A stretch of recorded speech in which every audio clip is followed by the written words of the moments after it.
हरे कृष्णा अज्ञानतिमिरान्धस्य ज्ञानाञ्जनशलाकया चक्षुरुन्मिलितं येन तस्मै श्रीगुरवे नमः। वाञ्छाकल्पतरुभ्यश्च कृपासिन्धुभ्य एव च पतितानां पावनेभ्यो वैष्णवेभ्यो नमो नमः। আমি আমার পরমারাধ্য গুরুদেব এবং বিষ্ণুপাদ পরমহংস অষ্টোত্তর শত শ্রী শ্রীমৎ ভক্তি সুন্দর ভাগবত মহারাজের রাতুল চরণ যুগলে অগণিত ভক্তিপূর্ণ প্রণাম জানাই এবং সকল সাধু গুরু বৈষ্ণব ভক্তবৃন্দের শ্রী চরণ কমলে জানাই আমার ভক্তিপূর্ণ প্রণাম। এখন আলোচনা করব আমলকি একাদশী ব্রত সম্পর্কে। এই আমলকি একাদশী ব্রত কি ভাবে পালন করতে হয়, আর আমলকি একাদশী ব্রত পালন করলে কি ফল লাভ হয়, এই সমস্ত কিছু আমরা শ্রবণ করব। এক সময় মহারাজ যুধিষ্ঠির ভগবান শ্রীকৃষ্ণকে বলছেন যে, হে ভগবান, হে বাসুদেব, ফাল্গুন মাসের শুক্লপক্ষের যে একাদশী, সেই একাদশী ব্রতের সম্পর্কে কৃপা করে আপনি বলুন। ভগবান শ্রীকৃষ্ণ বললেন, হে মহাভাগ যুধিষ্ঠির, ফাল্গুন মাসের শুক্লপক্ষের একাদশী ব্রতের সম্পর্কে একবার মহারাজ মান্ধাতা মহর্ষি বশিষ্ঠকে জিজ্ঞাসা করেছিলেন সেই একাদশী ব্রত সম্পর্কে। তখন তিনি যা উত্তর প্রদান করেছেন আমি এখন আপনার নিকটে সেই বর্ণনাই করছি। ফাল্গুন মাসের শুক্লপক্ষের একাদশী ব্রত আমলকি একাদশী নামে প্রসিদ্ধা। বিষ্ণুলোক প্রদানকারী নামে, বিষ্ণুলোক প্রদানকারী রূপে বিশেষভাবে মহিমান্বিত এই আমলকি একাদশী ব্রত। তাই সকলের আমলকি একাদশী ব্রত পালন করা উচিত। আমলকি একাদশী ব্রত পালন করে রাত্রে জাগরণ করলে সহস্র গাভী দানের ফল লাভ হয়ে থাকে। ভগবান বললেন, হে পাণ্ডুনন্দন, পাণ্ডুনন্দন মানে মহারাজ যুধিষ্ঠির, মহারাজ পাণ্ডুর পুত্র, তাই পাণ্ডুনন্দন। ভগবান বলছেন, হে পাণ্ডুনন্দন, পূর্বে ব্রহ্মার রাত্রিতে যখন দৈনন্দিন প্রলয় উপস্থিত হয়েছিল, ব্রহ্মার রাত্রি মানে কি 4 যুগ, মানে সত্য, ত্রেতা, দাপর, কলি। এর আগে আলোচনা করেছিলাম যে সত্য, ত্রেতা, দাপর, কলি এই 4 যুগ 1000 বার আবর্তিত হলে তবে ব্রহ্মার এক দিন হয়। আবার সত্য, ত্রেতা, দাপর, কলি 1000 বার আবর্তিত হলে তবে ব্রহ্মার এক রাত্রি হয়। তো ব্রহ্মার এক রাত্রিতে প্রলয় উপস্থিত হয়, সমস্ত কিছু ধ্বংস হয়ে যায়, আবার নতুন করে সৃষ্টি হয়। তো যখন প্রলয় উপস্থিত হয়ে গিয়েছিল, সমস্ত কিছু ধ্বংস হয়ে গিয়েছিল, তো তখন স্থাবর জঙ্গম, দেবতা, দানব কোনো কিছুই আর ছিল না। আর সেই সময় ভগবান তো কারণ সমুদ্রে অবস্থান করেছিলেন। সেই সময় ভগবান শ্রীহরির শ্রী মুখপদ্ম থেকে চন্দ্রবিন্দু কণার মতো এক বিন্দু জল ভূমিতে পতিত হয়। ভগবান শ্রীকৃষ্ণের মুখপদ্ম থেকে এক বিন্দু জল, চন্দ্রকণার মতো এক বিন্দু জল ভূমিতে পতিত হয়। আর সেই জল থেকে এক বিশাল আমলকি বৃক্ষের সৃষ্টি হয়। আর এই আমলকি বৃক্ষকে স্মরণ করা মাত্র গোদানের ফল লাভ হয়। দর্শন করলে, আমলকি বৃক্ষকে দর্শন করলে তার দ্বিগুণ ফল লাভ হয়ে থাকে। আর আমলকি ফল ভক্ষণ করলে 3 গুণ ফল লাভ হয়ে থাকে। আর আমলকি বৃক্ষ সকল সমস্ত বৃক্ষের আদি বৃক্ষ, পরম বৈষ্ণব বলা হয়। এই আমলকি বৃক্ষে ত্রিদেব অবস্থান করেন। ত্রিদেব মানে ব্রহ্মা, বিষ্ণু, মহেশ্বর, তিনজনকে ত্রিদেব বলা হয়। এই ত্রিদেব অবস্থান করেন, আর আমলকি বৃক্ষের ডালপালা, শাখা প্রশাখা, পাতায় মুনি ঋষিগণ, দেবতা, প্রজাপতিগণ সবাই অবস্থান করেন। সেই জন্য আমলকি বৃক্ষ সমস্ত বৃক্ষের আদি বৃক্ষ এবং পরম বৈষ্ণব। তো ভগবান বলছেন যে এই বৃক্ষের সম্পর্কে একটি কাহিনী আছে। তো সেই কাহিনী বর্ণনা করতে লাগলেন। মহারাজ মান্ধাতাকে মহর্ষি বশিষ্ঠ বর্ণনা করেছেন, আবার মহারাজ যুধিষ্ঠিরকে ভগবান শ্রীকৃষ্ণ তিনি বর্ণনা করছেন। সেই কাহিনীটি বেশ আকর্ষণীয় কাহিনী। সেই কাহিনীটা হলো এইরকম যে বৈদিক নগরে চৈত্ররথ নামে একজন রাজা ছিলেন। তিনি চন্দ্রবংশীয় পাশবিন্দুক নামে রাজার পুত্র। তিনি ধর্মপরায়ণ রাজা, প্রজাদেরকে পুত্রের মতো প্রতিপালন করতেন, সমস্ত সদ্গুণে বিভূষিত। আর সবথেকে শ্রেষ্ঠ গুণ হলো, সবথেকে বড় গুণ হলো তিনি বিষ্ণু ভক্তি পরায়ণ ছিলেন। আর সেই রাজ্যের সকল প্রজা বিষ্ণু ভক্তি পরায়ণ ছিলেন। রাজা প্রজাদের সকলকে নিয়ে প্রতিটি একাদশী ব্রত পালন করতেন। তো এক সময় ফাল্গুন মাসের শুক্লপক্ষের যে একাদশী, আমলকি একাদশী, সেই একাদশী ব্রত পালন করছেন রাজা সকল প্রজাদেরকে নিয়ে। তো তিনি বিষ্ণু মন্দিরে গমন করেছিলেন রাত্রি জাগরণ করার জন্য, পূজা অর্চনা করার জন্য। মুনি ঋষিরা সঙ্গে গিয়েছিলেন, প্রজারা সঙ্গে গিয়েছিলেন। তো সেখানে গিয়ে বিষ্ণু মন্দিরে গিয়ে সুবাসিত জলপূর্ণ কলস, ছত্র, পাদুকা, পঞ্চরত্ন সমন্বিত করে স্থাপিত করেছিলেন।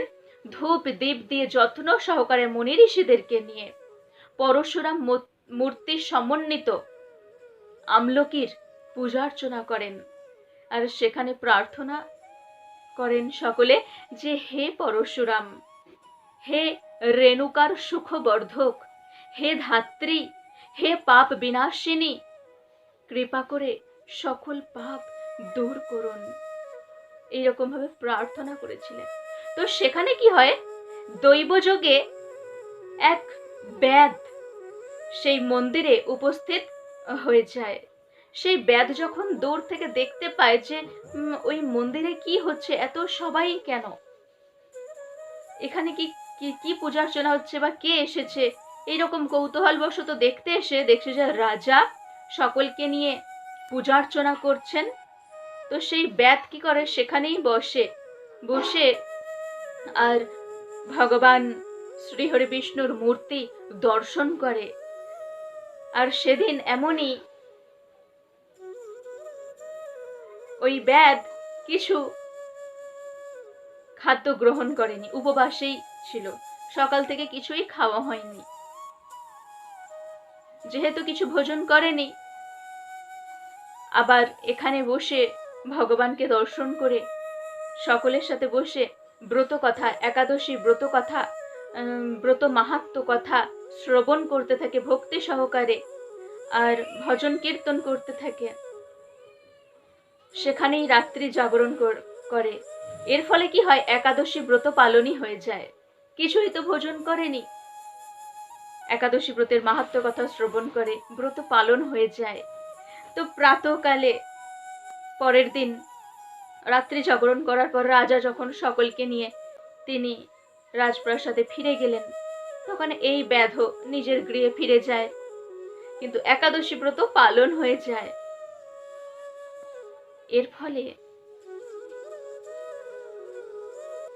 এই ব্যাধ যখন আয়ু শেষ হয়ে যায়, ব্যাধের যখন আয়ু শেষ হয়ে যায়, তো তখন দেহ পরিত্যাগের পর ওই যে আমলকি একাদশী ব্রত পালন করে ফেলেছে, সেই জন্য সমৃদ্ধশালী রাজ্য লাভ করে থাকে, রাজ্যের সমৃদ্ধশালী রাজ্যের অধীশ্বর হয়ে যান। দেখুন তাহলে আমলকি একাদশী ব্রতের মাহাত্ম্য কেমন? সেখানে এই ব্যাধ অজান্তেই চলে গিয়েছিল বিষ্ণু মন্দিরের ওখানে, আর অজান্তেই ব্রত পালন হয়ে যায়।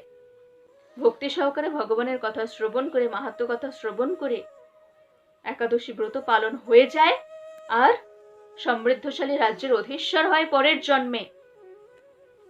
জয়ন্তী নামে এক নগরী ছিল, সেই নগরীতে বিদুরথ নামে এক রাজা ছিলেন। তো বিদুরথ নামে রাজার পুত্র বসুরথ, মহাবলী পুত্র, বিদুরথ রাজার মহাবলী পুত্র বসুরথ নামে তিনি জন্মগ্রহণ করেন। 1,00,000 গ্রামের আধিপত্য লাভ করেন। তিনি শৌর্যে বীর্যে বলবান ছিলেন, সূর্যের মতো তেজস্বী, চন্দ্রের মতো কান্তিমান, ধরিত্রী দেবীর মতো ক্ষমাশীল এবং সমস্ত সদ্গুণে বিভূষিত হয়ে তিনি জন্মগ্রহণ করেন। তিনিও ধর্মপরায়ণী ছিলেন। তিনি এক সময় শিকারে বেরিয়েছিলেন জঙ্গলে। তো শিকার করতে বেরিয়েছেন আর পথ ভুলে গেছেন, জঙ্গলের মধ্যে পথ ভুলে গেছেন, আর চারিদিকে ঘুরতে ঘুরতে খুব ক্লান্ত হয়ে পড়ে ওইখানেই এত ক্লান্ত হয়ে যান যে ওখানেই ঘুমিয়ে পড়েন, শুয়ে পড়েন জঙ্গলের মধ্যে। আর ওখানে কি হয়, পর্বত নিবাসী ম্লেচ্ছরা সব দেখতে পেয়ে যায় যে এখানে রাজা ঘুমিয়ে পড়েছে। তো তারা ভাবতে থাকে যে এই রাজাই আমাদের পূর্বপুরুষদেরকে সকলকে হত্যা করেছে, অতএব আমরা এই রাজাকে হত্যা করে সমস্ত প্রতিশোধ নেব, এই রকম ভাবতে থাকে। তো রাজাকে আক্রমণ করতে থাকে। ঘুমিয়ে আছে রাজা, ভাবে যে রাজাকে এক্ষুনি আমরা মেরে ফেলবো, আমাদের পূর্বপুরুষদেরকে হত্যা করেছে। এরকম ম্লেচ্ছরা সবাই মিলে এসে গিয়ে মারতে চেষ্টা করে, বহু আঘাত করার চেষ্টা করে বহুবার, কিন্তু এক আশ্চর্যজনক ঘটনা হয়। রাজার দেহ থেকে এক দিব্য তেজ সম্ভূতা এক মূর্তি, নারী মূর্তি আবির্ভূতা হন, তেজস্বিনী, তিনি এক দিব্য মূর্তি ধারিণী। তিনি ওই ম্লেচ্ছদেরকে সকলকে নিমেষের মধ্যে বধ করে ফেলেন। রাজার নিদ্রা ভঙ্গ হয়ে যায়। রাজা উঠে পড়ে যখন দেখলেন যে এই রকম ব্যাপার, তখন তিনি তো বারবার ধন্যবাদ দিতে লাগলেন আর পরিচয় জানতে চাইলেন যে কে আপনি, কে হে দেবী, আপনি কে, যে আমাকে এরকম দয়া করে আমার প্রাণ রক্ষা করলেন, কে আপনি? তখন সে সময় দৈববাণী হলো যে শরণাগত পালক, শরণাগত বৎসল, ভক্ত বৎসল ভগবান শ্রী কেশব ব্যতীত ভক্তদেরকে রক্ষা করতে আর কে পারেন? শ্রী কেশবই রক্ষা করেছেন। তো বারংবার সেই রাজা ধন্যবাদ জানাতে লাগলেন, কৃতজ্ঞতা প্রকাশ করতে লাগলেন। তারপর নিজের রাজ্যে ফিরে এলেন এবং ইন্দ্রের মতো সমৃদ্ধশালী নিষ্কণ্টক রাজ্য তিনি লাভ করলেন। সুখে যে কিছুদিন তিনি জীবিত ছিলেন সুখে বসবাস করেছিলেন এবং মৃত্যুর পর বিষ্ণুলোক প্রাপ্ত হয়েছিলেন। সেই জন্য আমলকি একাদশী ব্রত সকলের পালন করা উচিত। আমলকি ভক্ষণ করলে কি ফল লাভ হয় আমরা শ্রবণ করেছি। আমলকি বৃক্ষ দর্শন করলেই গোদানের ফল লাভ হয়, দর্শন করলে তার দ্বিগুণ ফল লাভ হয়, আর ভক্ষণ করলে 3 গুণ ফল লাভ হয়ে থাকে। তো এই আমলকি একাদশী ব্রত নিষ্ঠা সহকারে পালন করব আমরা 2022 সালে 14ই মার্চ 29শে ফাল্গুন সোমবার আমলকি একাদশী ব্রত। আর পারণ 9টা, পরের দিন সূর্যোদয়ের পর থেকে 9:48 মধ্যে পারণ, মানে 15ই মার্চ, 30শে ফাল্গুন মঙ্গলবার পারণ, সূর্যোদয় থেকে 9:48 মধ্যে। এই আমলকি একাদশী ব্রত সবাই নিষ্ঠা সহকারে পালন করুন, ভগবানের কৃপা লাভ করুন, আর অতি সহজেই বিষ্ণু লোক প্রাপ্ত হন। সবাই আমার সাথে বলুন, হরে কৃষ্ণ কৃষ্ণ কৃষ্ণ হরে হরে, হরে রাম রাম রাম হরে হরে।